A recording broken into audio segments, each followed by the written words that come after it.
Bonsoir, bienvenue à Equinox Soir.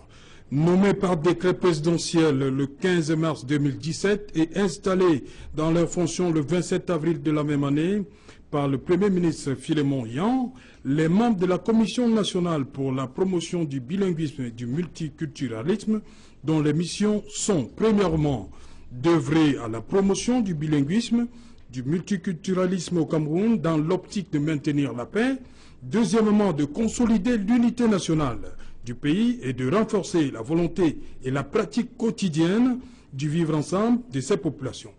Il a donc fallu 16 mois à cette commission pour se faire véritablement entendre sur un terrain où personne ne l'attendait. Alors que le discours est de plus en plus à la limitation des postes de gaspillage, la Commission nationale pour la promotion du bilinguisme et du multiculturalisme va s'offrir dans les tout prochains jours 15 véhicules pour la rondelette somme de 700 millions de nos francs.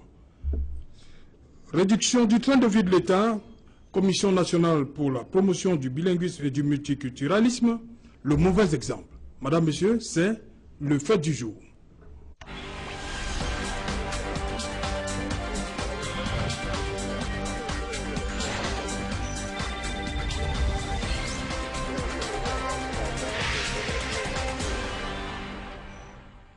Réduction du train de vie de l'État, Commission nationale pour la promotion du bilinguisme et du multiculturalisme, le mauvais exemple. Pour en parler, je suis avec Henri Nanda Fossi. Bonsoir. Bonsoir. Vous êtes, oui, vous êtes le directeur de campagne du candidat Joshua aussi pour la présidentielle 2018. C'est exact. Comment en êtes-vous arrivé là? J'ai été choisi par le candidat pour diriger sa campagne. Okay. Donc, j'imagine qu'il a des critères qui lui sont propres. Qui lui sont propres et qui ont rencontré mon adhésion. C'est discrétionnaire déjà? C'est pour ça que non, je sais rien, mais en tout cas, s'il a certainement eu des critères, il a balancé ces critères-là, il a trouvé que je répondais à ces critères-là, tout simplement. Ok, merci, bienvenue sur Equinox Soir. En face de vous, Ilan Zipar, bonsoir. Bonsoir. Vous êtes conseiller municipal dans la commune d'arrondissement de Douala-Premier. C'est exact. Parenté, mouvement progressiste. Non, militant du mouvement progressiste. Militant du mouvement progressiste. C'est exact. Voilà. Et en face de vous, Abel Elimbi Lobert, bonsoir. Bonsoir.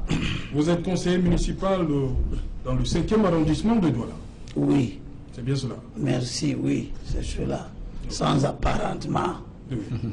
Non plus. Sans apparentement, c'est le présent. Okay. L'apparentement, c'était dans le passé. Okay. Et en face de vous, Georges Sémé, bonsoir. Bonsoir à vous, monsieur Autou. Journaliste. Tout à fait. Bonsoir voilà. à tous Plusieurs les hommes casquettes. politiques. Oui, il y a plusieurs casquettes, bien évidemment. Bonsoir à tous les hommes politiques qui partagent ce panel. Je commence avec vous, Georges Sémé, avec un budget de 3 milliards 400 millions. Est-ce que vous comprenez le tollé qui entoure cette affaire depuis que l'ancien Premier ministre, Fanim Songhai, et sa commission veulent s'offrir ces 15 véhicules à 700 millions. Vous comprenez le tollé? Je comprends parfaitement le tollé, bien sûr. Je suis parmi les journalistes qui ont écrit sur cette dépense onéreuse, puisque ça en est bien évidemment une. Vous avez révélé les chiffres tout à l'heure, 700 millions de francs CFA, un marché de gré à gré pour l'acquisition de 15 véhicules. Des véhicules pour de les luxe. 15 membres, on suppose. Exactement. Ce sont des véhicules de luxe. Lorsque on sort la calculette, ça fait quand même l'unité à 46 millions de francs CFA. Et vous avez rappelé à juste titre également les missions qui sont celles de cette commission. Est-ce que, vu les missions qui lui incombent, qui sont nobles, je le réitère, est-ce qu'il fallait qu'on sorte autant d'argent pour qu'elle puisse remplir cette mission avec des véhicules rutilants? Je vais caricaturer un tout petit peu. Supposons aujourd'hui que la commission Moussongué aille rencontrer certains sécessionnistes et qu'ils arrivent avec un tel déploiement luxueux. Est-ce que ce sera une bonne image? Est-ce que ce sera une bonne entame dans le discours qu'ils vont aller tenir aux sécessionnistes? Non, je ne pense pas. En même temps, je vous arrête sur ce point, Georges Sémé. En même temps, ils vont parler, on suppose que c'est des 4x4, hein?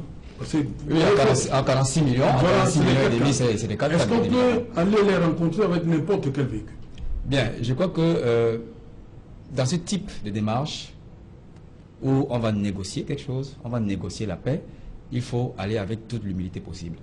Et lorsqu'on y va avec un ramdam aussi luxueux, je pense que d'entame les négociations sont déjà très mal parties. Et vous savez très bien que parmi les revendications décisionnistes, il y a bien évidemment ce train de vie luxueux de l'État qui est reproché à l'État du Cameroun. Donc, pour moi, on aurait pu leur doter des véhicules, bien évidemment, mais des véhicules un peu moins chers qui leur auraient permis de remplir cette mission autant que avec des véhicules aussi luxueux. Et vous savez que nous sommes dans une situation économique assez délicate où on est surveillé de toutes parts par les organes internes de contrôle financier, mais aussi par les organes internationaux de contrôle financier, et on ne peut pas se permettre à cet instant précis de se payer le luxe d'acheter des véhicules à 46 millions de francs CFA pour des missions qui sont pour la majorité des missions de sensibilisation et des missions des rapports et des avis pour la paix et le vivre ensemble.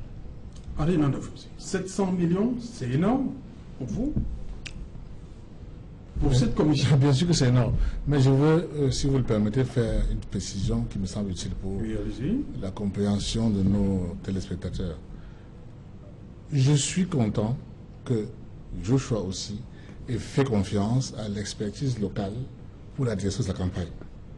Parce que nous sommes dans un pays où la tendance générale, ou du moins dans la tendance gouvernante, est de faire croire, dans les actes qui sont posés, que les Camerounais ne sont pas capables de faire des choses bien et grandes. Bah, vous prenez le cadre de la campagne. Est-ce qu'il y a quelqu'un qui a pris l'expertise étrangère? Ah, écoutez, moi je crois que c'est vous la presse, donc vous savez très bien qui est directeur de campagne de quel candidat, qui est le cabinet qui conseille quel candidat. Vous savez tout ça. Donc par conséquent, en tant que directeur de campagne, si vous êtes au courant, ben, c'est que vous savez très bien que il y a beaucoup de cabinets de stratégie dans ce pays, n'est-ce pas? Vous savez ça. Alors, donc, si on laisse tous les cabinets de stratégie ici pour aller prendre les cabinets de stratégie ailleurs, vous savez combien d'emplois on perd quand on fait ça? Alors, l'idée de c'est la même chose qu'il y a sur le véhicule. Quand on parle du train de vie de l'État et quand on trouve qu'on fait des dépenses ostentatoires, il faut le dire, c'est ostentatoire, mais le problème c'est pourquoi est-ce que cet argent est bien dépensé? Vous savez, toute la controverse que nous avons avec le FMI, mais c'est ça, hein. Ça veut dire, l'État de l'argent, mais c'est mal dépensé, c'est pas de dépense utile. Et nous pensons, avec Joshua aussi, que la meilleure dépense qu'on puisse faire, quand il y a des gaspillages de ce genre, il vaut mieux le mettre sur la feuille de paye des Camerounais. Ça va être utile pour tout le monde. C'est simple que ça. Ok. Ouais. Il est dit, vous aussi, ça sonne trop, ça sonne pas bien en ce moment-ci? 700 millions? Non, je pense que ça c'est la petite goutte d'eau, peut-être certainement qui fait déborder le vase. Mais je rappelle à suffisance aux téléspectateurs que le budget de notre pays est de 4600 milliards. Et lorsque vous faites la comparaison, à 1%, nous sommes à 46 milliards. Donc le budget alloué à la commission Missongué, ce n'est même pas 0,5%. Mais c'est le fait, c'est le fait qui peut être décrié. Parce que à ce que je sache, Moussongué lui-même était à l'ancien poste président de la commission, président du groupe parlementaire au Sénat, précédemment. Donc il bénéficiait d'un certain nombre d'avantages et certainement avec un certain nombre de véhicules. Certainement le véhicule faisait partie, premier élément. Il est président des grands chanceliers des ordres nationaux. Cumulativement. Oui. Pour autant, il n'est pas parti des grands chanceliers des ordres nationaux. Donc, à ce titre-là, je pense qu'il bénéficie toujours des avantages de ce poste, cumulativement avec celui du président du Conseil. Donc, là, on peut trouver qu'il y a un emploi en double. Premier élément. Deuxième élément, lorsqu'on voit le personnel qui entoure, pour la plupart, cette commission de 15, si vous allez checker bien, vous verrez des anciens ministres. Certainement, ils ont bénéficié, quand ils étaient en fonction, des véhicules. À mon sens, on ne pouvait pas laisser une commission pareille sans ne pas les équiper des moyens de locomotion. Soit. De ce fait, c'est généralement des 4x4, compte tenu du fait qu'on suppose qu'ils vont parcourir le pays. Et s'ils s'adressent principalement à la zone anglophone, compte tenu du fait qu'il n'y a pas de route, il faut donc nécessairement ce véhicule-là. Je pense que là, on a éliminé le cas. Maintenant, je pense qu'il aurait été judicieux, intelligent, pour même ces membres-là, plutôt d'avoir plutôt une dotation d'entretien de leurs véhicules existants. Ça permettrait d'abord d'une part de prêcher en exemplarité, premier élément. Deuxième élément, de démontrer qu'on a le souci de l'économie. Si tant est que la crise anglophone est un problème de gouvernance et surtout de malgouvernance. Et à cela, je pense que là, ce n'est pas une très bonne option. Mais ce n'est pas le cas et suffisamment évident. Je peux vous dire, pour ceux qui connaissent très bien, que je m'amuse je me permets souvent de lire un peu les chiffres. Je vous donnerai des exemples. Pour une commune comme celle du Douala 1er, qui a un budget global d'à peu près 2,8 milliards, mais qui a un compte administratif qui tourne autour de 1,8 milliard, le maire s'est octroyé un budget, bien entendu, un véhicule de 85 millions pour rouler sur des routes complètement bitumées. Là, à Douala 1er. 85 millions en violation de toutes les dispositions légales qui l'obligent d'avoir un véhicule de moins de 60 millions. Donc, question, et là je fais le parallèle avec l'autre. Est-ce que pour autant le budget tel qu'il a été structuré pour la commission a prévu un montant maximal pour les véhicules? Là je pense que là ici il faudra un peu explorer cela pour voir. Mais on est dans un pays où c'est la politique d'urgence qui contrôle. Ce n'est pas une programmation sur le long terme. D'abord, cette commission naît en pleine année budgétaire, déjà complètement bouclée. Il faut sectionner quelque part par une ordonnance présidentielle pour lui donner des moyens. 2, ils n'ont pas de comptable. Donc, il n'y a pas une prévision du budget qui permettait le fonctionnement de cette commission. Et enfin, surtout, comment on gère au coup par coup et que donc il faut expliquer tout et justifier seulement les dépenses, c'est alors qu'ils se sont versés là-dedans. Donc, pour résumer, c'est une mauvaise politique de gouvernance, une improvisation, une politique sans perspective qui fera en ce que, sur la précipitation, sur la pression, on arrive à ce genre de dépenses. Donc, ce qu'il faut faire, et ce qui est tout à fait regrettable, c'est que les Camerounais doivent suffisamment noter que l'improvisation ne peut pas être un mode de fonctionnement. Est-ce que pour ces gens, lorsqu'on regarde les membres qui constituent cette commission, il y a plein, comme a dit Hilaire Zipan, il y a des universitaires, il y a des anciens membres du gouvernement, et il y a même à leur tête l'ancien Premier ministre, Mafani Moussa.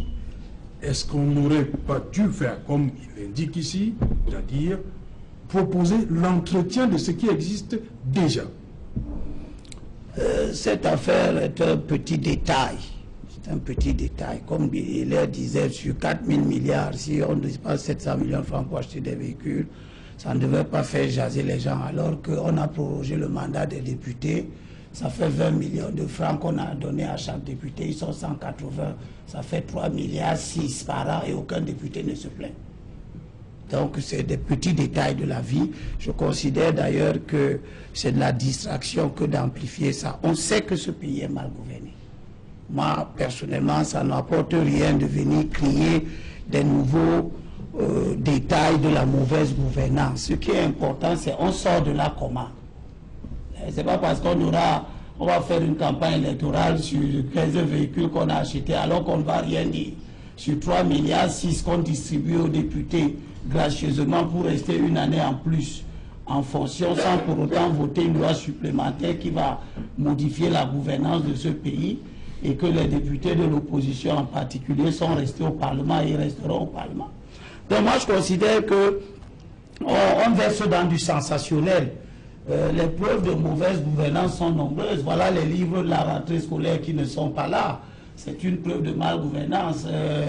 J'ai crié ici sur votre plateau sur le ministre de l'Éducation secondaire qui demande de payer les pensions dans les lycées et collèges avec les opérateurs téléphoniques qui vont percevoir chacun une commission là-dessus qui probablement va être redistribuée aux donneurs d'ordre et personne ne semble très occupé par ça. Mais c'est beaucoup de milliards qui vont sortir de la poche des parents d'élèves pour aller chez des opérateurs téléphoniques en lieu et place de l'argent qui devait aller simplement dans le compte bancaire de chaque lycée et chaque parent. C'est ce que nous avons fait jusqu'à présent, sans oublier que dans mon bon vieux temps où j'étais élève, on payait directement chez l'intendant du lycée et que le ciel ne nous était pas tombé sur la tête. Donc s'il faut venir parler des exemples de mauvaise gouvernance, comme disait le conseiller, c'est une toute petite goutte d'eau, oui, qui déborde le vase, qui peut un peu plus choquer les gens parce que tout le monde a une claire conscience aujourd'hui qu'il faut faire des économies budgétaires. Seulement quand on veut être regardant, il faut être regardant sur tous les aspects, y compris sur ceux qui nous intéressent nous-mêmes. Parce que si le même président de la République décide de donner 5 milliards de francs maintenant pour le financement de la campagne électorale qui arrive là, chacun des 8 candidats va recevoir au moins 200 millions de francs au titre du financement de la campagne et de la première tranche. Et là, personne ne va crier à la mauvaise gouvernance. n'est-ce pas? Donc c'est un détail. Ok. Jean Semé, dites-moi, dans le décret, il y a l'article 2. On connaît ce que ça signifie. Voilà. Est-ce qu'ils ne se sont pas basés sur cet élément-là pour se lancer dans ces 700 millions? D'abord, je pense que... Les avantages de toute nature. L'intéressé aura droit. Je vois de quoi vous parlez. Mais d'abord, j'aimerais dire que cette affaire qui a été amplifiée par la presse, reprise par la presse et traitée par cette presse, Que ce semble n'est pas un détail. négliger, Non, ce n'est pas un le détail. Ce n'est pas une goutte d'eau et ce n'est pas non plus du sensationnalisme parce qu'il s'agit quand même de la fortune publique. Même si vous parlez d'un article 2 qui leur donne le droit de jouir de tous leurs avantages. Oui. Mais ce droit ne leur donne pas le droit absolu de narguer les autres Camerounais avec une telle dépense aussi.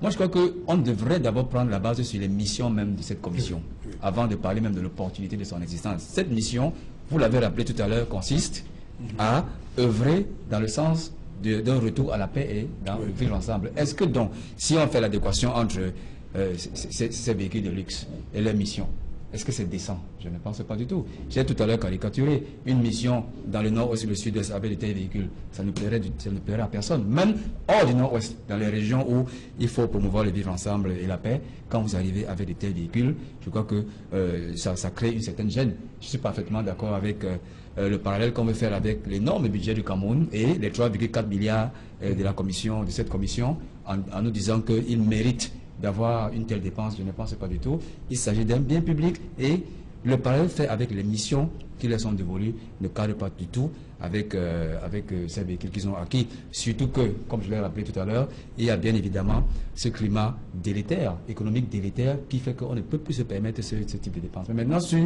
l'article 2 dont vous parlez, d'accord, on a créé une commission. Elle est dotée de certains pouvoirs. Elle doit travailler. Elle doit aller dans les régions du nord et du sud-est où il n'y a pas de route, comme l'a dit le conseiller Zipan.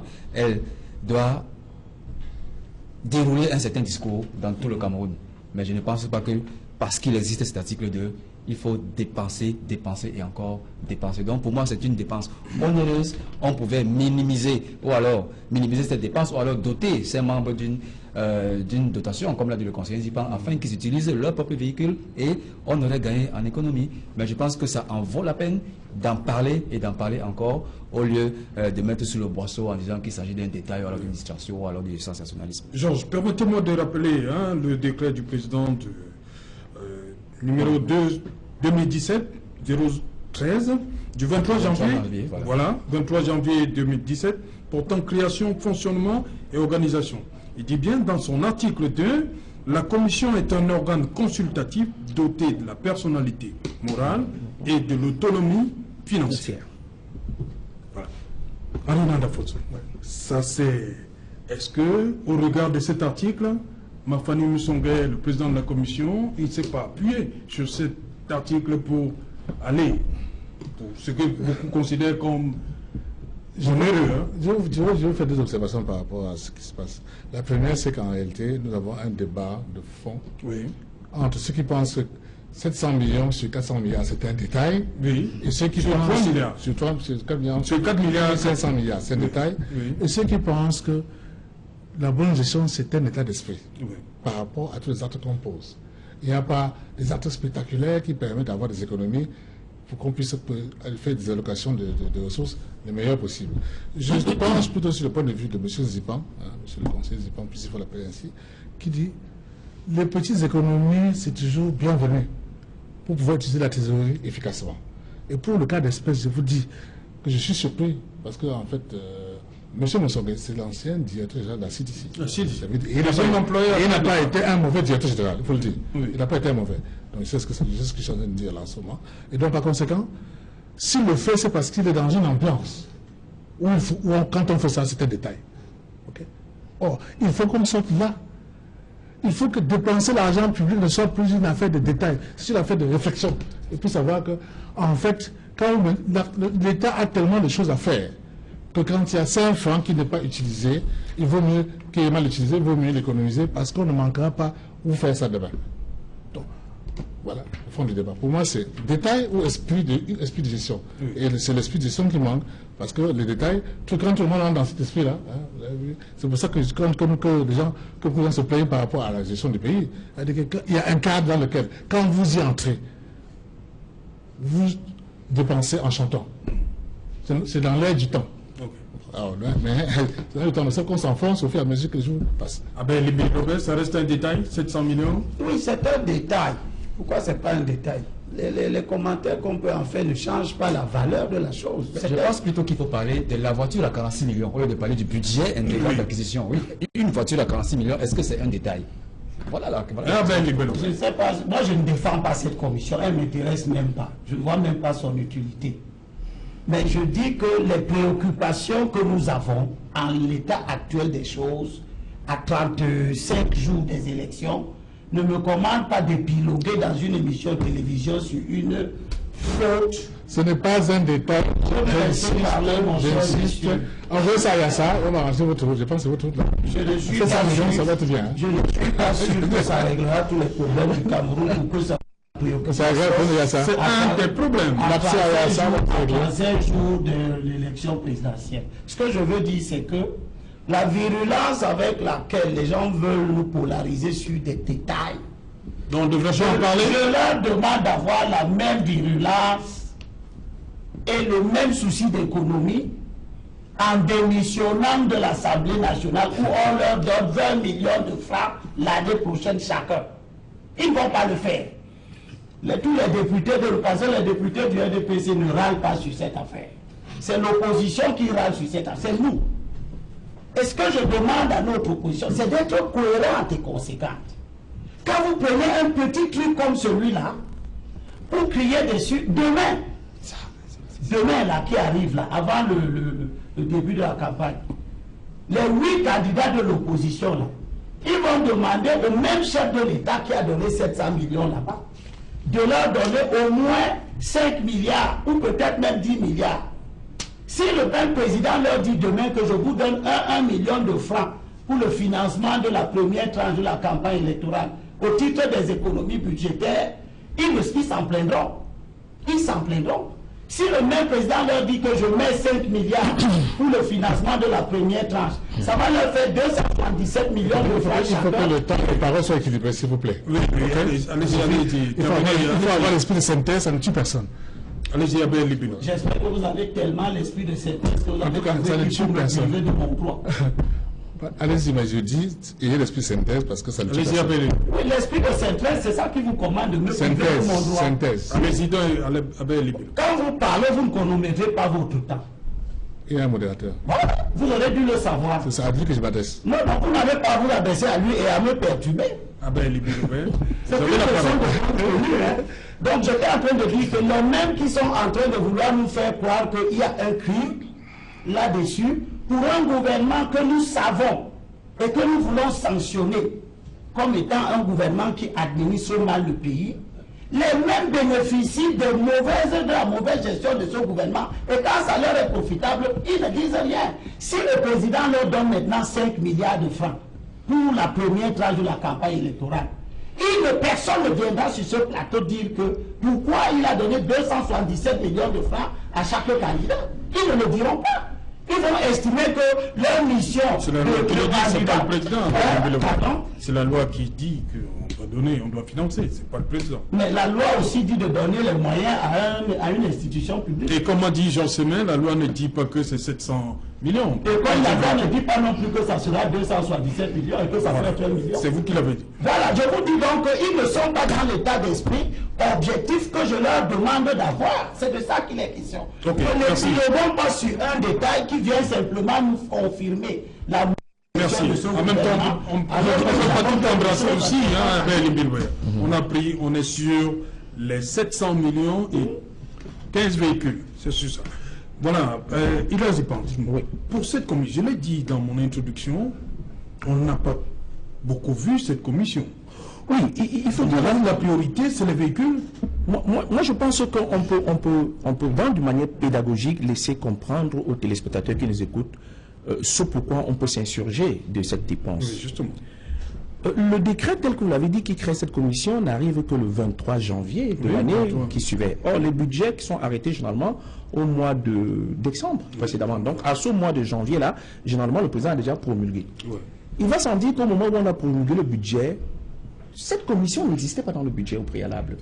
Donc, cela va certainement dire que, quand le président dit qu'elle est dotée d'une autonomie financière, il n'y a pas un comptable qui a, d'une manière prévisionnelle, définir comment va être dépensé les 3,4 milliards, ce d'autant plus que ça n'existait pas avant. Premier élément. Deuxième élément, lorsqu'on reçoit dans les 3,4 milliards, on trouve que 700 millions investis pour les véhicules, compte tenu des missions et des attentes des Camerounais, c'est un peu trop. Voilà. Et c'est là où se trouve la problématique. C'est-à-dire qu'elle se trouve un peu trop. C'est-à-dire que la priorité de l'investissement qui vise à missionner naturellement la commission, ça semble un peu trop. Parce que cela va dire que quoi? Quand vous achetez le véhicule à ce montant, les frais de carburant montent. Les frais de mission montent. Et les PDG montent. Donc on va dans une spirale où on permet d'être à la dépensière pour du luxe, comme disait un peu tout à l'heure Georges Sémé. Et quand on prend cette adéquation de ce volume-là par rapport au budget de 3,4 milliards, c'est quand même énorme. Ça fait que 50% pratiquement du budget est consommé sur place, sans que les missions ne soient suffisamment atteintes. Là, on peut s'insurger. Mais quand on prend cette proportion-là, et là, je comprends un peu le fait que l'IBI soit dans le budget global et la gabégie qui entoure ce budget global, on se rend compte que ça peut, on peut le dire, peut-être, le mot est réduit, mais c'est du menu-fretin. Parce que le gouvernement camerounais, à l'heure actuelle, vit ostentatoirement au-dessus de ses moyens, sans ne pas se poser des questions. Et le fait qu'on a un budget de 4600 milliards et que l'on se prive d'un certain nombre d'investissements qui auraient pu améliorer le niveau de vie des Camerounais, dans le même temps, nous oblige à aller au FMI. Or, les prescriptions du FMI ne sont pas de nature à améliorer les conditions de vie des Camerounais. Parce que le FMI, c'est l'austérité. Et l'austérité, ça ne développe pas la croissance. Donc, à mon sens, c'est trop pour ce peu de budget. Et je vous ai pris un exemple tout à l'heure par rapport à la mairie de Douala-Premier. Je vous en prends un deuxième exemple. La communauté urbaine, à l'heure actuelle. Vous voyez, moi je fais toujours les éléments que les gens connaissent. Et ce que je viens de vérifier, le délégué du gouvernement vient de s'offrir à l'heure actuelle 3 grands véhicules de luxe. Autour de 160 millions. Si vous allez à son parc, c'est un nouveau V8, c'est une 616, c'est une voiture d'apparat. Complètement. Pendant ce temps-là, on n'a pas de route à Yassa. C'est quand même aberrant. Donc je pense qu'il faut faire le parallèle pour que nous comprenions bien. Lorsque nous avons des missions qui sont incombées à des institutions qui impactent au quotidien sur notre vie, et que les gens font des dépenses comme ça, on ne peut que s'insurger et à la limite graver. Et ce n'est pas du menu-fretin. Ce n'est pas du menu-fretin. Voilà. Pour la compréhension de la pédagogie de la gestion publique, c'est quand même suffisamment important. J'ai parlé d'esprit. J'ai parlé d'esprit parce que quand vous gérez bien, et je pense qu'à un niveau de responsabilité, il faut se préoccuper d'une meilleure, de bien gérer son argent. Il n'y a pas de jour où vous dites, bon, aujourd'hui je vais dépenser un peu plus qu'hier parce que bon, j'ai beaucoup d'argent. Vous avez des préoccupations, vous avez des problèmes à gérer, à régler tous les jours. Donc vous ne venez pas, vous ne dites pas, bon aujourd'hui, bon, comme il y a un peu d'argent dans les caisses, je vais me lâcher. On ne se lâche pas quand on a des ressources rares et des problèmes nombreux. On ne se lâche pas. Donc c'est une question d'état d'esprit. Donc si le gouvernement et ses affidés sont dans un état d'esprit il y a beaucoup d'argent, 4500 milliards, ça semble beaucoup pour certains, mais vous avez vu qu'avec 4500 milliards, le Cameroun vit mal, ce qui veut dire que ce n'est pas assez. Donc, par conséquent, si vous économisez 5 francs ou 10 francs sur les 4500 milliards qui peuvent être utiles, je répète encore, pour arranger la route de Niala. Si on prenait 500 millions d'envois à Niala, on aurait au moins mis les graviers. Et les gens seraient passés. Ils auraient passé le drame qu'on vit tous les jours ici. Écoutez, quand même, c'est évident. Oui, je suis très heureux que M. Nzipan ait enfin compris le fond de ma pensée. Je suis d'accord avec lui que ce n'est pas du menu-fretin. Tout simplement parce que il s'agit du budget d'investissement public, il ne s'agit pas du budget général de l'État. Ces 700 millions ont été grevés dans le budget d'investissement public 2018. Donc je crois que ça bat déjà en brèche le rapport qui est fait entre le budget ou alors les 700 millions qui ont été dépensés et le budget général de l'État. Mais je pense aussi que ça peut être un bel argument politique, puisque les hommes politiques sur ce plateau veulent parler de la campagne électorale. Ça peut être un bel argument politique pour ceux qui veulent changer ce pays, pour ceux qui veulent renverser le régime actuel, d'utiliser cet argument de malgouvernance, de gaspillage, de gabegie dans leur campagne électorale. Donc, M. Libya a tout à fait raison de parler de cette malgouvernance généralisée. Donc, ce n'est pas inutile d'en parler, ce n'est pas inutile que la presse l'amplifie, ce n'est pas un détail. Vous étiez au SDF, je suis sûr que si vous étiez encore au SDF, vous auriez utilisé cet argument pour prouver que le régime actuel est assez essoufflé en ce qui concerne la gestion des affaires de la cité. Voilà un peu ce que je voulais... Je reste avec vous, Jean Sémé, sur le marché en lui-même. Où est-ce qu'on en est aujourd'hui? Le marché a été autorisé, je crois, le 5 juillet. Le 5 juillet. Le rapport d'évaluation a été effectué le 13 août et le 16, M. Mafani Moussongué, puisqu'il jouit de l'autonomie financière, sa structure jouit de l'autonomie financière, a lancé l'acquisition auprès d'un concessionnaire de la place qu'on ne va pas, bien évidemment... Alors, le concessionnaire a 30 jours pour livrer. Donc, disons que du 16 août au 16 septembre, la commission devrait déjà rentrer en possession de ces véhicules. Donc, je pense que le marché est abouti. Sur le marché encore en lui-même, il s'agit d'un gré à gré, qui est une procédure tout à fait légale. Mais surtout, je m'interroge sur l'opportunité même de ce gré à gré, parce qu'au même moment, il y avait une autre affaire sur un gré à gré en ce qui concerne la seconde phase, la seconde phase de la pénétrante. Que le ministre Abassadou, M. Abassadou, c'est qu'il a refusé. Exactement, il a refusé à Dom Djumessi, et pourtant, il le concède à Mafani Moussongué. Mais il le concède à Mafani Moussongué. Vu vraiment l'urgence du marché, il fallait qu'on attribue. Ce gré à gré, pas pour le même montant, bien évidemment. Oui. Je ne le rappelle, pas pour le même montant, mais pour la célérité du chantier, on aurait pu passer par un marché de gré à gré, mais avec un montant moins évalué que celui qui a été présenté par M. Nganou Djumessi. Il n'hésite pas, vous permettez que Abel Libé place un mot. Oui, juste pour dire que vous vous trompez beaucoup. Vous croyez qu'on apprécie la mauvaise gouvernance selon les chapelles. C'est justement la faute que nous commettons. C'est-à-dire que quand je suis dans cette chapelle, alors les actes de mauvaise gouvernance n'en sont pas. Et quand je suis dans l'autre chapelle, je peux... Ce n'est pas de ça. Non, je dis que si vous étiez encore dans la et que vous entrez en campagne, si vous entrez en campagne, vous aurez certainement... Par contre, c'est un jugement de valeur. Par contre, que vous dites que c'est un argument, c'est ce que j'ai dit dès le début, mais que c'est un détail. Nous avons beaucoup d'autres arguments bien plus importants. Et ensuite, j'ai fait le reproche en disant que ceux qui s'intéressent à ce genre de petits arguments, qu'ils oublient d'autres arguments qui sont autant plus importants, sinon plus importants, mais qui les concernent eux-mêmes. C'est de ça que je parle. C'est-à-dire ce que Zipan a appelé tout à l'heure l'exemplarité. Quand vous allez critiquer le gouvernement parce qu'il a fait un acte comme ça, vous aurez raison, d'accord. Mais il faudra aussi le critiquer sur... les allocations qu'il fait, par exemple aux députés, sur les micro-projets, c'est 40 millions par an, sur 5 ans pour chaque député, ça fait beaucoup d'argent que personne ne contrôle, qui est utilisé au gré des humeurs du député et qui ne va ni au bénéfice de la population, ni au bénéfice de l'État. Et aucun député, y compris ceux qui critiquent avec véhémence ce détail-ci, ne demande qu'on réduise ce financement quasi inutile, qui peut très bien servir à gouverneur la route de Yassa, et non pas seulement regarder ça. Si vous regardez ça, regardez aussi les 20 millions de francs dont vous bénéficiez tout simplement parce que le président a pris une décision péremptoire inutile qui est de proroger le mandat, et puis vous n'avez jamais dit que c'est non, il ne faut pas le proroger. Et quand bien même vous serez sorti de l'Assemblée nationale au moment du vote de cette loi, vous n'avez pas décidé de quitter l'hémicycle pour ne pas jouir des méfaits de la mauvaise gouvernance. Or, ceux qui critiquent, ils veulent jouir des méfaits de la mauvaise gouvernance. C'est ce paradoxe que je mets sur la place. Ok. Oui, nous sommes... je pense que les téléspectateurs vont comprendre très bien la démarche et la critique objective que nous voulons faire. Loin de nous l'envie de dire que c'est de faire un positionnement nécessairement à la critique. C'est ce que M. Nanda essaie de faire passer. Je prends un cas très simple. Et puis, c'est à soulever quelque chose d'extrêmement important. Il faut que les téléspectateurs comprennent très bien la démarche. Lorsque vous êtes dans un marché prévisionnel, budgétisé, vous avez des délais contraignants qui vous obligent à faire les appels d'offres programmés. Et là, ça passe par le ministère des marchés publics, certainement, qui est rattaché à la présidence de la République. Tout à fait. Bien. dans le cas d'espèce, on ne pouvait pas passer par appel d'offres. Pourquoi? Parce que la prévision de la création de la commission de bilinguisme n'existait pas.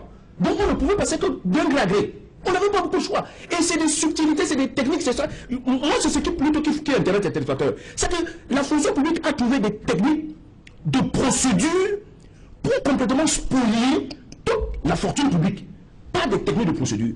Parce que quand vous créez une commission en 23 janvier, et que vous lui donnez, vous nommez les membres complètement en max, pour qu'ils fonctionnent immédiatement après, cela va sans dire qu'il n'y avait pas de budget précédent. Donc tout va se passer au gré à gré. On a attendu 16 mois. Exact. Tout se passe au gré à gré. Et dès lors, comme ça se passe au gré à gré, il n'y a que deux personnalités dans le pays qui font l'arbitrage du gré à gré. C'est bien entendu, soit la présidente de la République, soit le Premier ministre. Et dès lors, ils ont trouvé dans la technique. C'est ce que nous déclarons. Nous disons que l'administration, fortement, je dis globalement dans l'opposition, tout le monde est unanime là-dessus. Il faut que l'administration lève le pied sur la fortune de l'ensemble des Camerounais. Parce qu'en fait, il n'y a qu'un seul qui en profite. Dans le cas d'espèce, toujours pour rester dans le cas d'espèce, lorsque vous envoyez ce véhicule à 45 ou à 46 millions, tel que mon ami l'a dit, 46 millions. Mais il n'y a pas de fourchette. Là, il n'y a pas de fourchette, on ne va pas savoir l'utilité. Et je veux te dire, l'effet d'entraînement de cela va faire en sorte que l'armée, qui est en première ligne au front, au regard de cette dépense-là, va demander plus. Et que les soldats qui sont au front vont demander plus. Donc on va dans une Il y a un effet d'entraînement. Bien sûr, Et les sécessionnistes vont davantage s'énerver. Alors, donc par conséquent, les sécessionnistes s'énervent plus, l'armée en demande plus, on dépense plus, on est dans une spirale où on n'arrive pas à trouver le fil conducteur. Le fil conducteur, c'est que l'administration est une technique, elle n'est pas le modèle de gestion. Il revient donc aux politiques de reprendre même pour que enfin ce pays reparte sur le bon rail. Voilà, Arinanda, justement sur... il a commencé à parler, il a dit pas, du bilan de cette commission. Le rôle dans la crise, on ne le voit pas. Comme on a dit également, ça peut exacerber les Le tensions. rôle dans la crise, la commission a joué son rôle. La question Ah bon? Oui, la commission a joué son rôle. Je me souviens du rapport Moussongue, Oui. sortant du Nord-Ouest, qui décrit un certain nombre de mesures qu'on devrait pouvoir prendre pour résoudre la crise anglophone. Et dans ce rapport, On parle de consolider l'unité nationale. écoutez, c'est son rôle, non, je pense. Oui, vous voyez, Et je dis, ils ont fait un travail, ils ont présenté un rapport que tout le monde a lu, et on s'étonnait, on attendait que ce rapport soit mis en œuvre, n'est-ce pas? Maintenant, on n'a pas vu ce rapport, mais on a vu plutôt, c'est pas, on n'a rien vu. Ok? Bon. Multiculturalisme au Cameroun dans l'optique de maintenir la paix. Est-ce que ce point-là est atteint? Quoi, mettre la paix? Oui. On parle, il n'y a pas de paix. Il n'y a pas de paix. Voilà. Ok, donc ce qui veut dire que ça fait encore partie de ces instruments que l'on crée pour satisfaire, pour caser des personnes, pour attraper des anciens ministres ou ces politiciens qui ont perdu le pied et qui se rattrapent dans des commissions que le gouvernement crée, juste pour résoudre des problèmes. Mais Pour Kazé, résoudre des problèmes qui n'existent s'il pas. faut rester sur le cas Mafani Msongue, Ouais. il est à la chancellerie, il était au Sénat. Ouais. Il faut dire que les Donc, on va encore le gazer là-bas. Non, non, mais les autres membres. Il y a les autres membres, non? Vous avez vu, les 15 autres membres Oui. sont bien là.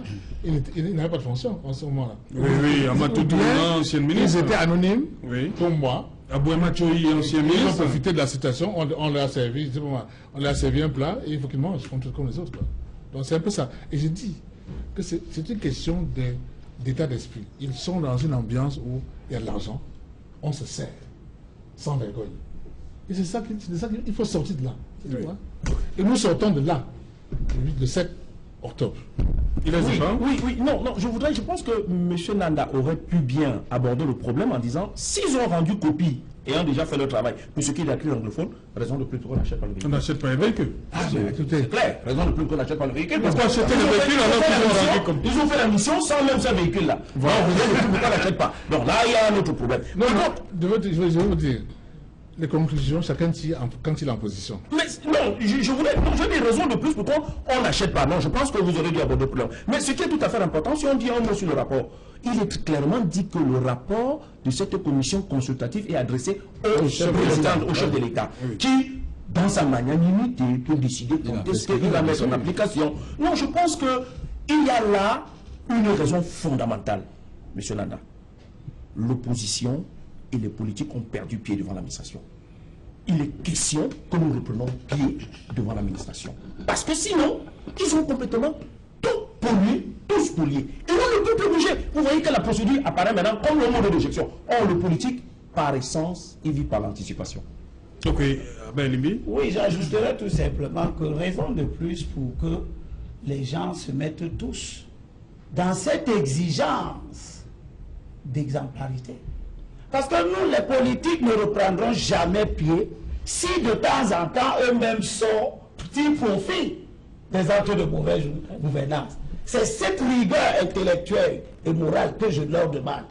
Vous ne pouvez pas un jour, quand la mauvaise gestion ne vous profite pas, vous faites un grand tollé, alors qu'elle vous profite au quotidien dans tel autre secteur, vous ne dites rien du tout de la mauvaise gestion. Oui. Alors, avant que nous serions n'aille acheter les véhicules pour 700 millions, les députés ont été prononcés, ils étaient tous... Vous nous l'avez déjà dit, Ben Limbi. Pardon? Vous nous avez déjà dit ça? Oui, je répète parce que vous répétez la même chose.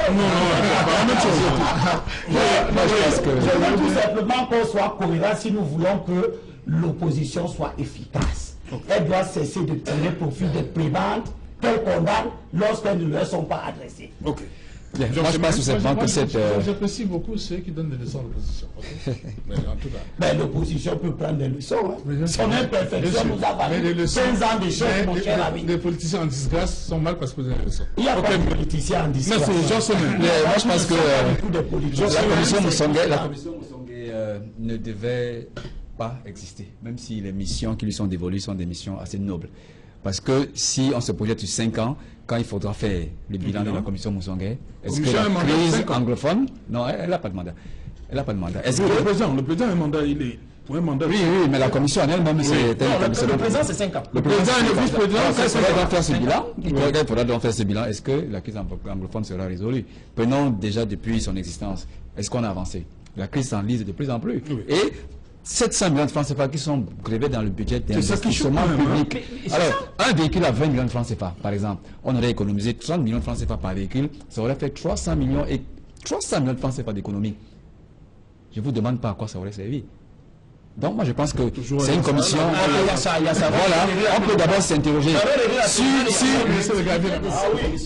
et sur certains que celui qui l'a créé même doit déjà se ranger les doigts sur ce qu'il a signé comme acte, parce qu'on ne voit pas, avec la création de cette commission qui a rendu déjà quelques rapports, on ne voit pas l'avancée en matière de vivre ensemble et de multiculturalisme, parce que la chose ne fait que s'enliser. Donc, je pense qu'il y a beaucoup de choses à redire sur la question, peut-être que ça fera l'objet d'un autre débat tout à l'heure. Oui, bien évidemment.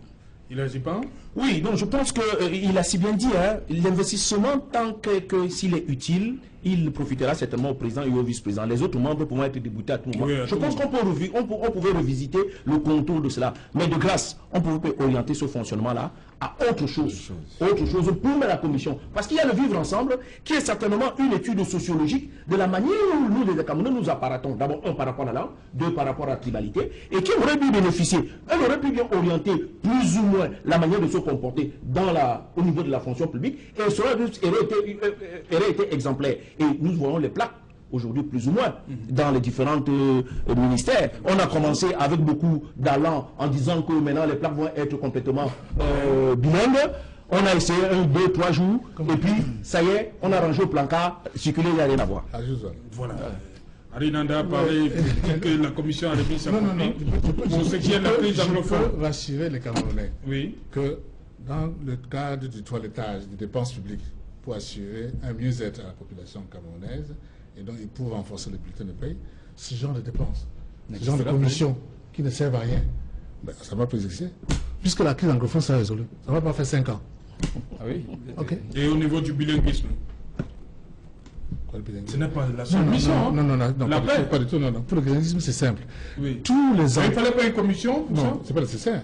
Tous les emplois supérieurs de l'État seront attribués avec comme critère principal le bilinguisme. Il faut que les gens soient bilingues pour assurer les emplois supérieurs de l'État. C'est terminé où vous avez des directeurs d'administration centrale qui ne savent pas parler anglais.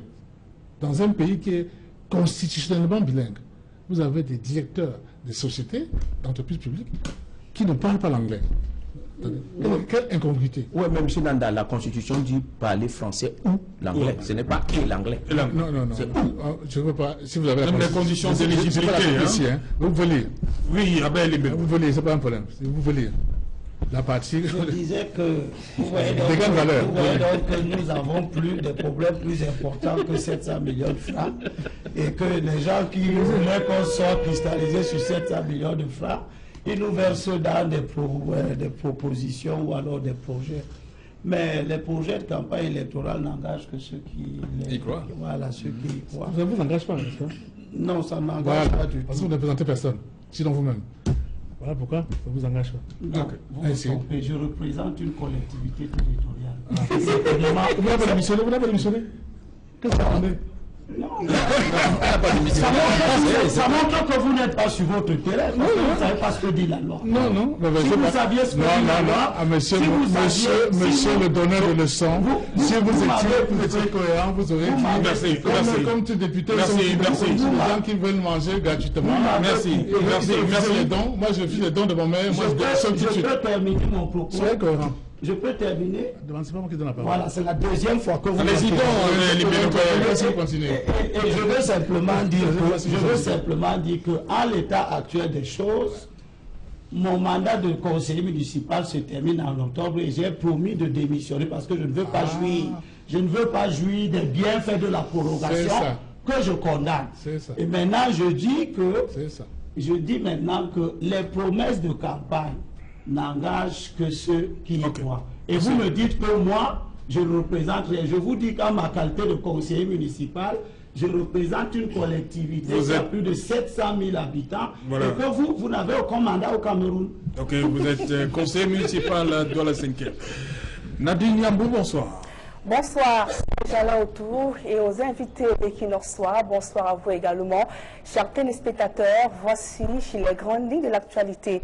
Ce soir, le forum sino-africain s'ouvre lundi à Pékin. Une cinquantaine de pays sont attendus. Le chef de l'État, Paul Biya, conduit personnellement la délégation camerounaise. Et en marge de ce forum Chine-Afrique, Paul Biya, lors d'un entretien avec son homologue Xi Jinping, a plaidé pour l'annulation de la dette au regard de la situation financière et économique difficile du Cameroun en raison de la guerre contre Boko Haram et la situation socio-politique dans les régions anglophones.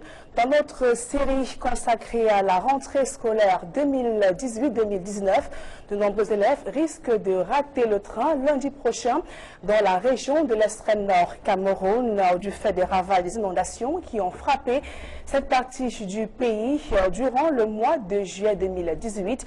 De nombreux parents ont perdu leur récolte et la communauté éducative qui sollicite bien sûr un réajustement des délais d'inscription. Et c'est déjà donc la fin des vacances. Ils sont nombreux qui se bousculent dans les agences de voyage pour pouvoir rallier leur ville scolaire. Ce soir, nous verrons comment ces jeunes ont passé durant cette trêve de 3 mois et dressent le bilan dans ce journal. Et c'est un véritable coup dur pour de nombreux commerçants à Baganté dans la région de l'Ouest Cameroun. À cette veille de rentrée scolaire, plusieurs commerces ont été cambriolés ces derniers jours. Les malfrats qui mènent l'opération sont donc repartis avec d'énormes sommes d'argent, des livres, cahiers et bien sûr des denrées alimentaires. Voilà donc ces jalons autour, ces sujets et bien d'autres qui vont meubler la grande édition du 20h ce soir sur Equinox Télévision.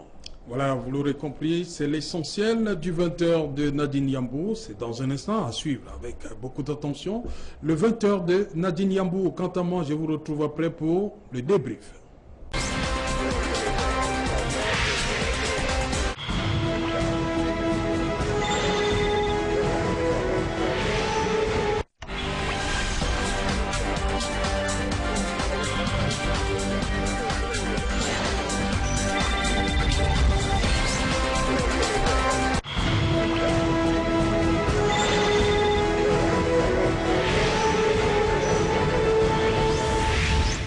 Retour sur le plateau Equinoxois, toujours en compagnie des experts. Je commence avec vous, Georges Sémé, Paul Biya en Chine, face à Xi Jinping. Il demande tout simplement l'annulation de la dette et sollicite même d'autres financements pour accompagner d'autres grands projets au Cameroun. Bien, Comment comprendre ça? je fais partie de ceux qui sont heureux de ce que le président de la République aille défendre le Cameroun en ce qui concerne certains projets d'investissement et de développement. Vous avez fait état de cette doléance qui milite en faveur d'une annulation de la dette du Cameroun à l'endroit de la Chine, mais également cette doléance qui indique que le Cameroun devrait bénéficier de la part de la Chine de la construction des autoroutes. Mais rappelons d'abord que la Chine, c'est quand même la deuxième puissance du monde qui entretient des rapports diplomatiques avec le Cameroun depuis les années 70 et qui aujourd'hui est également le premier partenaire économique, financier et partenaire de développement avec le Cameroun, le premier.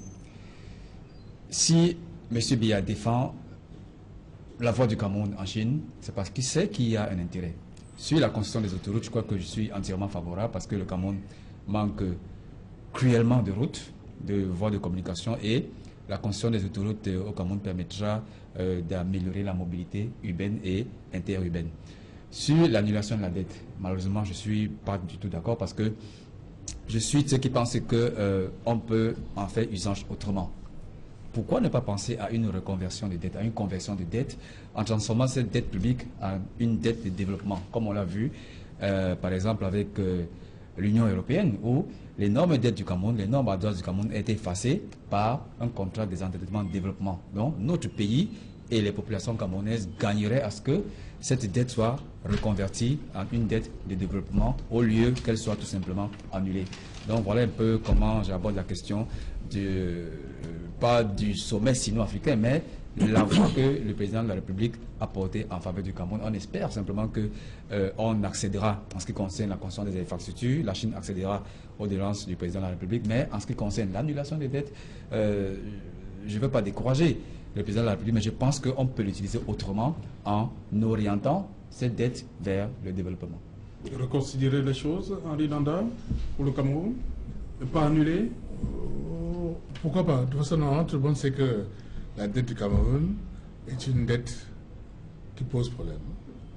Déjà, vous savez qu'il y a la caisse autonome d'amortissement, si mes souvenirs sont bons, qui dit qu'il y a un stock important d'argent non utilisé. Est-ce que ce que le président est en train de faire n'est pas une fuite en avant? Ça veut dire on fait des projets parce qu'on va signer un contrat en Chine pour dire vous avez mis 500 milliards de CFA pour construire cette autoroute. Ça ressemble un peu aux 1400 milliards qui devaient venir après l'évaluation pour faire des choses qui sont mal préparées, qui ne seront jamais faites, mais des effets d'annonce.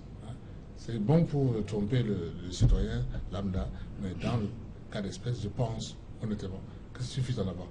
L'administration camerounaise n'est pas préparée ni formatée pour conduire le développement d'un pays. Ah oui. Oui, sur la rentrée scolaire, rapidement, décidément, cette rentrée, elle est un rebondissement. Il y a des problèmes sud-ouest, nord-ouest. On parle de l'inscription du paiement des frais exigibles en ligne. Voilà qu'à l'extrême nord, on dit qu'on n'est pas sûr que ça puisse commencer lundi. Oui. On fait des inondations. Oui, mais l'absence du livre, j'ai failli oublier. Tout ça, c'est la problématique. C'est particulière, 2018. La problématique camerounaise, c'est tout cela, bien entendu, Serge Alaotou. Non, je voudrais dire deux petits mots d'abord avant de prendre des questions sur sur la Chine. Et le Cameroun. Non, oui, sur la Chine et le Cameroun. Il me semble que, bien entendu, mon ami Sémé est allé avec une lecture très très facile de cette dimension-là. Non. Entre les pays, il n'y a que les intérêts qui comptent. Ça, c'est la première chose. La deuxième, dans un voyage aussi préparé comme celui qui se passe là, il y a eu des équipes qui sont parties avant. Et donc, la prononciation du président de la République, ça veut dire que c'est des sujets qui ont été traités avant par les experts. Donc, ce n'est pas une improvisation de le faire. Mais en revanche, ce qu'il faut lire là-dedans, c'est ce que veut faire la Chine. C'est ça qui est très important. Je rappelle en passant qu'à l'heure actuelle, la Chine est le pays qui a la réserve la plus forte du monde. Monsieur Nanda le sait très bien. Elle a énormément de dollars, des milliards de dollars, qu'elle ne sait pas quoi en faire. Donc, pour elle, elle cherche de nouvelles débouchés. Donc, c'est ça très important. Donc, annuler la dette, en fait, c'est de nous prendre dans un système de taux. Parce que quoi? quand vous annulez votre dette, vous êtes propriétaire des financements des nouveaux projets dans l'orientation et dans le choix des entreprises. Donc on aura encore plus d'entreprises chinoises qui vont encore venir à l'heure actuelle, encore au Cameroun. Ceux qui sont déjà là paient déjà mal les Camerounais. Si on fait le DDD. Voilà. Donc, voilà. Donc, il faut dans le désengagement et non dans l'annulation. Et là, donc, il y a une sémantique là. Déjà que les Chinois qui sont là payent mal, vivent mal, n'apportent pratiquement pas une croissance significative. Vous n'avez qu'à prendre le nom du cinéma Le Rex, pour ceux qui connaissent de la ville de Douala. Ils ont complètement occupé les trottoirs pour faire le détail. Si c'est pour faire ce genre de coopération, nous n'en voulons pas qui rentrent chez eux. Bien. Une fois que je dis ça, la troisième chose que je voudrais dire, c'est que le Cameroun, à l'heure actuelle, va être certainement dans une situation extrêmement délicate au lendemain des élections présidentielles. C'est parmi les membres du Conseil de sécurité ceux qui apporteront le plus de soutien pour ce qui est du camp présidentiel, d'après leurs prévisions, qui pourront avoir la même mise sur le Cameroun. Laissons donc savoir si d'ici le 7 octobre, l'opposition ne va pas se retrouver. Maintenant, quant à la question, pour ce qui est de la rentrée scolaire, le problème, à mon sens, en 2018. Énormément. Il y en a tellement que je ne sais même pas où on va commencer. Par rapport à l'élection 2018, je peux dire ici avec beaucoup que je suis de ceux qui, avec M. Limbiloba et un certain nombre, CEPO du MRC, il faut le citer, nous avons pris à corps le problème de la rentrée scolaire. Nous avons estimé qu'on ne peut pas prendre les enfants en otage, quelle que soit la revendication de la crise. Et je rappelle pour ceux qui ne connaissent pas que l'UPC, au plus fort de la revendication de l'indépendance du Cameroun, n'a jamais pris les enfants en otage. Donc, qu'on laisse les enfants aller à l'école. Mais non, cette rentrée-là rencontre plein de problèmes. On a changé le livre unique. Et ça, c'était le prédécesseur de la ministre actuelle. C'était M. Ernest Galabibé qui était dans une démarche de vouloir rendre un livre unique sur une périodicité de 3 ans. Dans l'aboutissement de ce projet, maintenant, elle est ambivalente, premier élément.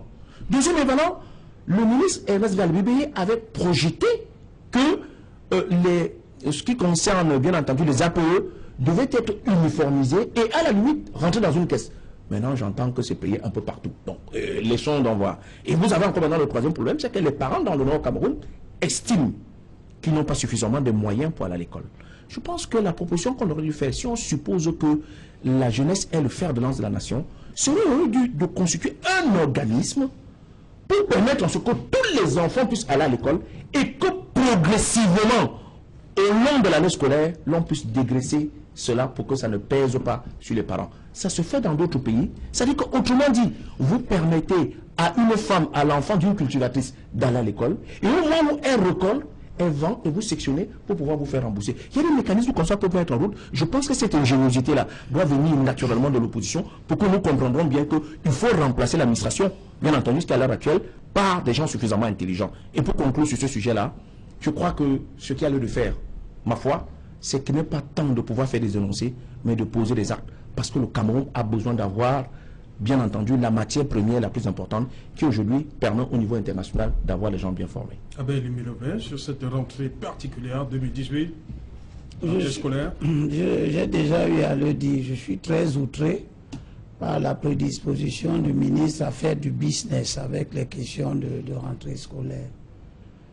Nous avons toujours payé... Vous pensez que c'est du business? Certains pensent que c'est plus facile, ce paiement-là, que d'aller s'allier. Ça coûte. Oui. Et quand ça coûte, ça accroît les coûts et les difficultés. Donc, mon souci est que, en tant déjà que parents d'élèves, nous avons toujours payé les frais afférents à la fréquentation d'un établissement scolaire dans les caisses de l'établissement. Ce n'est pas ça qui a généré les détournements de fonds. Il est arrivé que certains gouvernements pensent qu'il faille payer dans les comptes bancaires. Tout ceci avait l'avantage que ça ne coûtait que l'argent que l'établissement demande. Oui. Je ne vois pas pourquoi le ministre veut que les parents payent les frais de scolarité auprès des opérateurs téléphoniques. Donc c'est ça qui est le problème. C'est déjà un très grand problème. C'est beaucoup de milliards qui vont sortir des poches des parents parce que le montant qui est demandé est payé auprès des opérateurs au moins à 1000 francs. Et si vous avez 10 millions d'élèves, au Cameroun qui paye 10 millions fois 1000 francs. Ça fait facilement Tout à l'heure, je parlais de détail, mais voilà un détail qui est très grave. 10 milliards. Voilà. Donc ça fait 10 milliards qu'on verse, qu'on sort des poches des familles pour verser ça aux opérateurs. J'aurais souhaité que ces 10 milliards restent dans les poches des familles et accroissent la capacité de ces familles-là à acheter des livres et autres.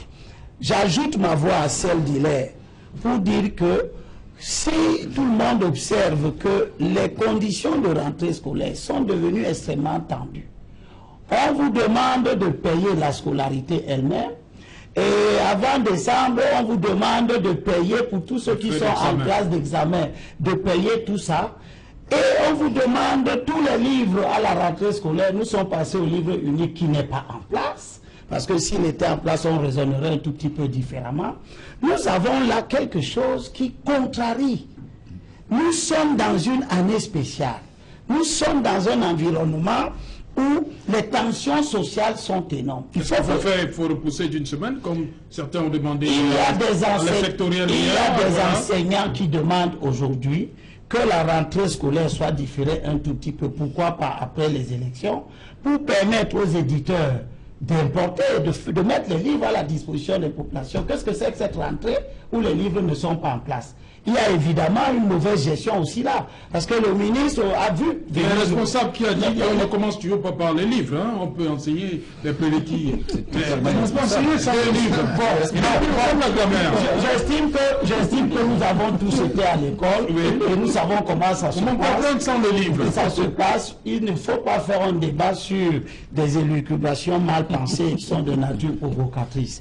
Donc moi je dirais que le Premier ministre doit faire un arbitrage sur cette question. Donc d'ici lundi, vous pensez que... Retirer le paiement de la pension scolaire aux opérateurs téléphoniques, je ne vois pas, si ce n'est un business qui vise à enrichir ceux qui ont décidé de cette affaire. Parce que ces opérateurs qui vont toucher des commissions de l'ordre de 10 milliards de francs ne vont pas rester sans rien donner à ceux qui leur ont donné cette opportunité. Mais je crois que certains parents ont commencé à payer déjà. Là, c'est pas un problème. Mais le plus urgent, là, c'est la rentrée. C'est la rentrée de lundi. Surtout que ça fait partie des éléments qui préoccupent pour la rentrée. Oui. Surtout que on aurait dû laisser la liberté à chaque parent de choisir entre aller payer directement à la caisse de l'école et recourir, parce qu'on veut être moins dérangé, à un opérateur téléphonique. Ça ferait, ça permettrait à chaque parent de choisir en fonction de sa bourse, en fonction de ses moyens.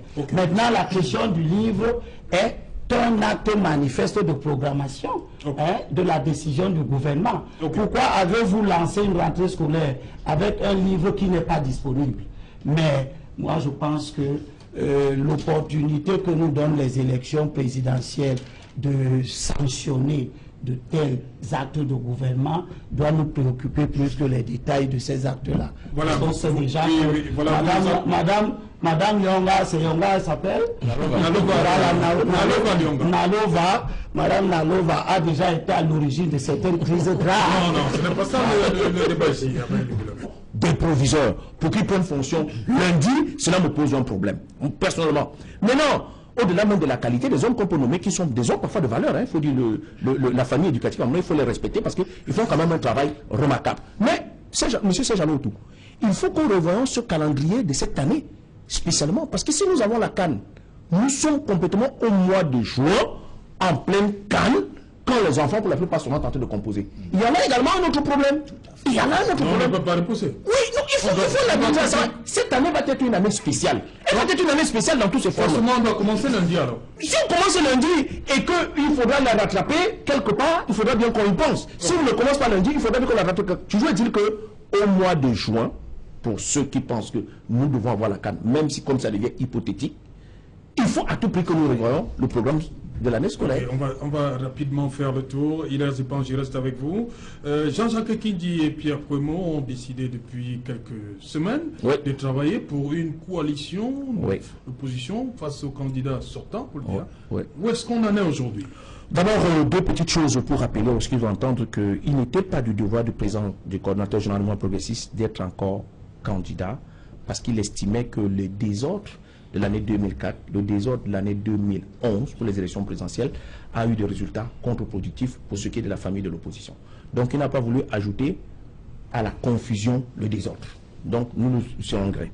Le deuxième élément, c'est que j'ai amené par devant moi le programme sur lequel le président Ekindi a superbement pensé. Pour ceux qui le connaissent, Ekindi, la qualité de la formation de l'homme, le rôle qu'il a joué à l'Assemblée nationale, la capacité à maîtriser les finances publiques, il n'en demeure pas moins qu'il aurait été un garçon extrêmement intelligent dans cette campagne. Il s'est donc proposé que, pour que nous puissions avoir une adéquation entre l'opinion qui recherche veillamment un changement, trouver la force motrice de ce changement-là par une dynamique unitaire, à la limite par une dynamique consensuelle. C'est ce qu'il a animé. Et donc, à ce titre, donc, il s'est donc dit, je ne suis pas candidat. Je remplissais les critères pour l'être, je ne suis pas candidat. Le président Pierre Penou remplissait les conditions pour l'être, il a dit, je ne suis pas candidat. Nous nous proposons d'être les facilitateurs pour accompagner ceux qui veulent y aller. Et à partir donc du programme que lui il a pensé, qui pouvait inspirer les autres, parce qu'il n'est pas bon d'aller dans ce genre de travail sans un programme, que les gens pensent qu'ils peuvent amener leur programme et on fusionne. Je prends deux petits éléments. Nous savons compte que la recherche de ce candidat consensuel commence à devenir très important. Je prends deux candidats de révolte sont passés sur votre plateau. Le candidat de M. Nanda, qui s'appelle M. Nanda aussi, et le président et le candidat, bien entendu, professeur Kamto. Il y a deux éléments sur lesquels ils étaient fondamentalement qui se rejoignaient. Un, le diagnostic de la situation, elle est complètement désastreuse, ils se rejoignaient. Le fait qu'il faut relancer complètement la fonction publique en la mettant de côté et en augmentant les salaires, ils se reconnaissaient. Le fait qu'il faut donner les moyens, prenez les écoutes, vous allez voir, le fait qu'ils sont d'accord que ça relance par des gros investissements, ils se rejoignaient. Il n'y a pas de raison qu'ils nous présentent deux programmes différents. Parce que le premier tour, on choisit, et le deuxième tour, on élimine. Il est bon donc que les buts se retrouvent pour faire donc le choix en l'interne au premier tour dans un conclave et proposer seulement aux Camerounais l'élimination au deuxième tour. Et là, nous avons la victoire face au candidat Paul Biya. Non, tu n'as pas répondu à ma question. Mais je l'ai répondu. Non, où est-ce qu'on en est? Bien, aujourd'hui, vous voulez que je vous donne des démarches internes. Oui. La première démarche interne, c'est que nous continuons les négociations à l'interne. Bien, ça c'est la première. Ça continue. Oui. Il y a, pour que les gens comprennent très bien, on avait un deadline pour éviter le bon à tirer pour ce qui est des candidats. Oui. Cette période est passée. Oui. Maintenant, quand on parcourt la loi électorale en elle-même, il n'y a aucune disposition qui interdit un candidat de se retirer. Ce d'autant plus que le président Ekindi s'est retiré en 2004 pour soutenir Ni John Fondi aux élections présidentielles de 2004. Donc nous ne prêchons pas l'exemple, nous ne prêchons pas par la parole. Sur le banc à tirer, je vais interroger Abel Libiloué. Il est Nanda Fotsi. Votre champion, Joshua Nabangui aussi, se trouve en Occident. Hein, et demain, il rencontre la diaspora. Henri Nanda, c'est pas hier. Voilà, Henri Nanda, voilà. C'est tout comprendre. Il rencontre demain, le 1er septembre, la diaspora. Oui. Il va rencontrer la diaspora. Mais je voudrais, avant de répondre, ou bien de faire des indications sur ce que je viens de dire, M. Zipan, apporter quelques précisions qui sont utiles aux Camerounais pour comprendre. Je fais partie des rares personnes qui ont été témoins directs et acteurs des événements de 92. L'élection présidentielle de 92. Et vous étiez à l'UFDC avec Victoria Ameni-Bello. Voilà. Et j'étais dans vous voyez après l'UFDC, j'étais dans la cellule stratégique du candidat John Fondi. Exact. Et j'avais des responsabilités au sein de ce cabinet, de cette cellule. Dans cette cellule-là, chargé du pôle économique. Pas seulement. Pour être précis. Pas seulement. Donc, dans cette cellule-là, nous avons discuté, nous avons préparé l'élection présidentielle du 11 octobre 92. Et lors de cette préparation, il y a eu des questions importantes qui sont venues sur la table. Parce qu'en fait, ceux qui, parfois on perd, comme disait Laurent Barbeau, il disait, pour gagner en 2000, il a fallu que je sois candidat, peut-être 12 ans après, 12 ans avant. La vie politique pour un parti, c'est on apprend au fur et à mesure. Et d'ailleurs, le même moment, on apprend ses échecs. Je le signale en passant. Donc, maintenant, qu'est-ce qui s'est passé en 92? Parce qu'il y a un candidat qui est venu sur votre plateau dire que le SDF a vendu sa victoire de 92 au RDPC. Je rappelle ce qui se passe. Il y a des témoins vivants. Dans la cellule stratégique de 92, il y avait 4 personnes. Il y avait le ministre Sengatkou, paix à son âme. Il y avait M. Fobichida, qui est encore vivant, qui est député de SDF aujourd'hui. Le professeur Yves Paka, qui est encore vivant, qui est là, qui peut encore confirmer ce que je dis. Exact. Donc ces 4-là, et moi j'étais 4e, ces 4-là se réunissent le mardi 13 octobre au matin. Et moi j'étais chargé de la comptabilisation des votes. Hein. Donc, et le ministre de la Cour me demande, on en est à combien au Sénat? Je lui dis, nous en sommes à 40,4%. 40,4%. Il me dit, non, on a gagné. Je dis oui. Il dit, bon, moi, je veux vérifier auprès de mes relations à quel niveau on en est exactement d'après le propre calcul. Il revient en salle et nous dit, nous sommes à 43%. Nous sommes à 43%. Et il dit, mais il y a un problème. On lui demande quel problème. Il dit, il se trouve que des membres de la direction de campagne du Social Democratic Forum ont introduit auprès de la Cour suprême un recours en annulation de l'élection. Exactement. Et donc, le problème se pose. Il nous demande qu'est-ce qu'on fait. Donc, nous débattons entre nous pour savoir si on maintient ou on retire. Je vous signale que M. Foundi n'est pas là. Donc, nous discutons et nous tombons d'accord sur le fait que nous ne pouvons pas être en train de gagner. Et puis, maintenir pour dire annuler les situations que nous sommes en train de gagner. C'est illogique. Donc, on dit en ce moment, unanimement dit, il faut qu'on retire cette plainte. Donc, la décision de retirer de ce recours d'annulation a été prise au sein de ce comité. Parmi les membres de ce comité, je dis bien, j'étais présent, ce qui veut dire que j'assume cette partie-là. Nous ne pouvons pas, l'argument qui avait prospéré, c'était, nous ne pouvons pas demander qu'on annule une élection que nous avons gagnée, c'est irresponsable.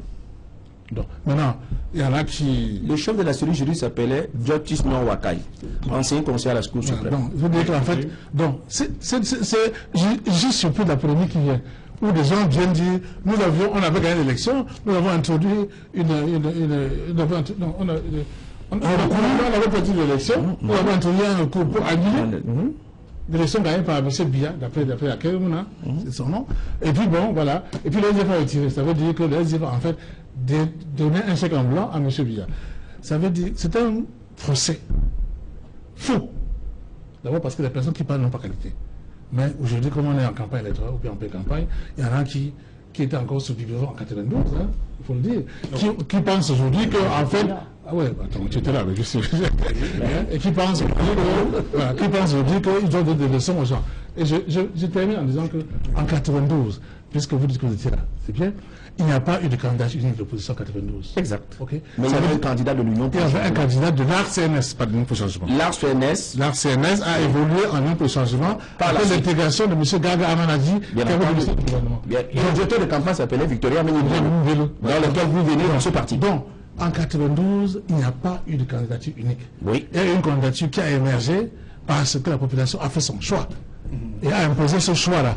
Parce qu'en réalité, la question du programme dont vous parlez, c'est une question importante. Oui. Parce que les gens pensent que les Camerounais ne sont pas intelligents. Je suis désolé, ils sont intelligents. Ils vont choisir la personne qui répond aux aspirations qu'ils portent en ce moment par rapport à l'avenir du pays. Et ils feront ce choix et vous verrez qu'ils vont faire le bon choix. Ok, merci. Elecam a commandé 90 millions de bulletins de vote et enveloppes. Et ce sera livré le 5 septembre pour les 9. Ça veut dire que le 7 octobre, on aura les 7 bulletins. Oui, les bureaux de vote. Les 8. Oui. Les 9. On aura les 9 bulletins et à notre grand désarroi. Parce que quand les gens sont entêtés dans le mal, ils trouvent toutes sortes de subterfuges, y compris renoncer aux événements de l'histoire que tout le monde connaît. La période de 92 est la période la plus heureuse de l'opposition. Elle a été parce que les acteurs politiques de l'opposition s'étaient surpassés et avaient choisi de se mettre autour de M. John Foundi. On ne parlait pas d'ego en 92. Parce qu'il n'y avait pas de raison. Mais les choses ne sont pas les mêmes en 2018. C'est un drame. Voilà. C'est un drame. La sagesse résiste au temps. Oui.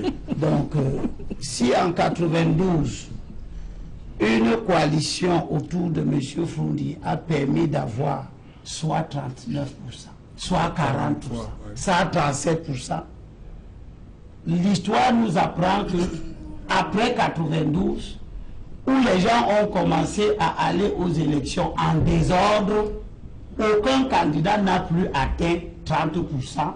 Et aux élections suivantes, en 2004, aucun candidat n'a atteint 22%.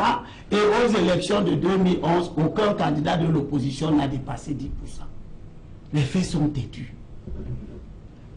La nécessité de nous mettre ensemble échappe à toutes ces spéculations que je viens d'entendre. Le peuple va choisir le bon candidat patati. C'est ce peuple que vous ne représentez pas. Et que nous, on représente. Ce monsieur qui est assis ici représente une collectivité d'environ 700 000 âmes. Connaissez-vous, hein? Ce que je suis, c'est un représentant d'une collectivité qui réellement a plus de 700 000 âmes. Nous sommes au contact des populations. Nous sommes des élus locaux. Nous sommes de l'opposition. Nous souffrons quand nous échouons. Nous savons comment notre peuple souffre quand nous échouons. Au moment où chaque fois que nous échouons, les candidats gagnent de l'argent. Il faut que les gens le sachent. Ceux qui viennent ici s'entêter à nous montrer qu'ils ne veulent pas avoir d'unité d'action, qu'ils sachent que nous avons déjà échoué 15 fois.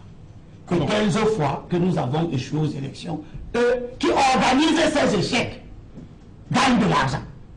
Nous ne voulons pas échouer pour la 16e fois. Mais si nos frères de lutte d'hier jouent à ce jeu périlleux, à ne pas écouter la voix de notre peuple, je vais commencer à demander à notre peuple de se préparer, à sanctionner chacun de ceux qui s'entêtent, à nous montrer que nous, dans l'opposition camerounaise, nous ne pouvons pas travailler ensemble. Ok, merci Abel.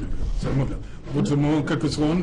L'opposition ne veut pas échouer pour la 6e fois, mais je crois que c'est assez mal parti. À quelques jours du démarrage de la campagne, on mal parti. Venir. Oui, très mal parti. Très mal parti. Nous avons parti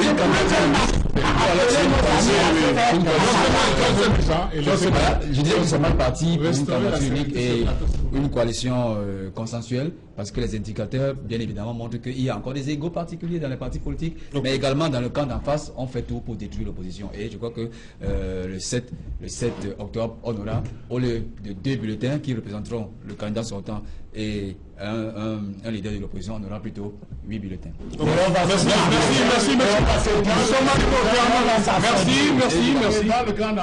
Merci beaucoup d'être venu. Merci beaucoup. Merci, M. Nanda. Merci. Voilà, merci. Voilà, merci. La candidature consensuelle est possible. Merci, M. Maribota.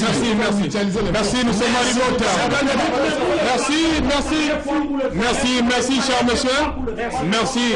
Merci, cher monsieur. Merci, cher monsieur. Merci.